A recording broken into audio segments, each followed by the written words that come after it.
Saviez-vous que l'absinthe possède une grande variété de propriétés médicinales? Dans cette vidéo de projet écolo, on vous dit tout sur les vertus et l'utilisation de cette plante. C'est parti! Propriétés de l'absinthe. Qu'est-ce qui fait de l'absinthe une plante de grand intérêt depuis des centaines d'années?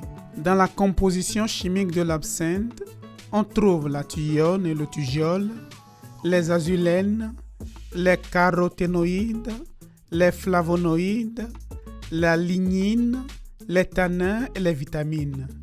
Grâce à ces composés, l'absinthe est une plante antispasmodique, carminative, aménagogue, vermifuge, digestive et orexigène.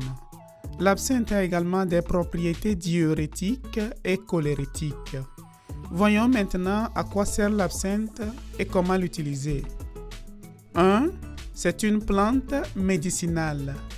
Si vous vous demandez ce que l'absinthe soigne, il convient de noter que même dans l'Antiquité, elle était considérée comme un antidote aux poisons tels que la ciguë. Grâce aux propriétés que nous avons mentionnées, l'absinthe est utilisée comme relaxant musculaire pour calmer les troubles gastro-intestinaux. Elle aide à prévenir et éliminer les gaz présents dans l'estomac et l'intestin. Elle peut stimuler et réguler le cycle menstruel. De plus, c'est un stimulant de l'appétit qui facilite la digestion et aide à éliminer les parasites intestinaux responsables de maladies telles que le téniasis, la toxocarose, l'ascaridiose et la trichocéphalose. 2. Elle a une signification culturelle. Au Mexique, par exemple, les guirlandes d'absinthe étaient utilisées comme symbole pour célébrer la déesse du sel.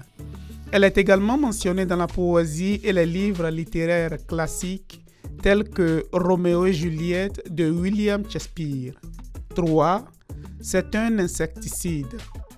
Elle peut être appliquée sur les plantes et les animaux domestiques pour éliminer les insectes et même sur notre peau pour repousser les moustiques.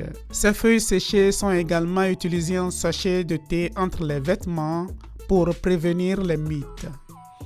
Découvrez 8 remèdes maison pour faire fuir les mouches dans le lien ci-contre. 4. Elle est culinaire. Parmi les utilisations de l'absinthe, nous soulignons aussi sa présence dans la cuisine, où ses feuilles fraîches ou séchées en poudre sont associées à d'autres aliments pour favoriser la digestion. L'absinthe est ainsi présente dans les apéritifs car elle est utilisée dans les boissons alcoolisées comme le vermouth et l'absinthe en raison de son goût amer. Avant de continuer, nous voulons bien vous mettre à l'épreuve. Quel est le goût de l'absinthe? A. Doux. B. Amer. C. Acide. Pensez-y car à la fin de la vidéo, vous pourrez vérifier si vous aviez raison. Si vous aimez Projet Écolo, rappelez-vous qu'avec un super merci, vous pouvez nous aider à continuer à créer du contenu comme celui-ci. Voyons donc comment consommer de l'absinthe. La manière traditionnelle de la consommer est de faire une infusion avec ses feuilles et ses fleurs fraîches ou séchées. Il est recommandé de préparer une cuillère à soupe d'absinthe dans 1 litre d'eau bouillie. Elle est également utilisée en application topique pour traiter les lésions cutanées, les morsures, les maux de tête, les douleurs articulaires et même pour arrêter les saignements de nez.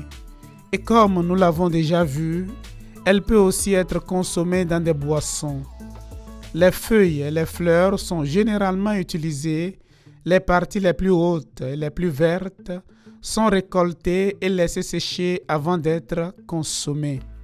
Effets secondaires. L'absinthe doit être consommée de manière responsable car elle peut provoquer des effets secondaires et en aucun cas, l'huile essentielle pure ne doit être ingérée en interne car elle est hautement toxique. Les effets secondaires de l'absinthe qui peuvent se manifester par sa consommation pourraient être hypersensibilité, nausées, vomissements ou spasmes digestifs, maux de tête et vertiges, tremblements et convulsions. De plus, l'absinthe peut être abortive chez la femme enceinte et peut créer une dépendance. Pour ces raisons, l'absinthe ne doit pas être utilisée en remplacement du médicament prescrit et dans tous les cas, il convient de consulter un médecin généraliste avant de l'utiliser. Contre-indication. La consommation de l'absinthe est déconseillée pendant la grossesse et l'allaitement. Elle n'est pas non plus recommandée aux personnes souffrant d'épilepsie, aux enfants et aux personnes souffrant d'une inflammation digestive chronique. Et pour en revenir à la question que nous vous avons posée précédemment, y avez-vous réfléchi? La bonne réponse est B. La plante entière a un arôme très caractéristique et un goût amer. Si vous voulez découvrir les bienfaits d'autres remèdes naturels, ne manquez pas la liste de reproduction que nous vous laissons ici. Dites-nous, avez-vous l'habitude de consommer de l'absinthe? À la prochaine les écolos!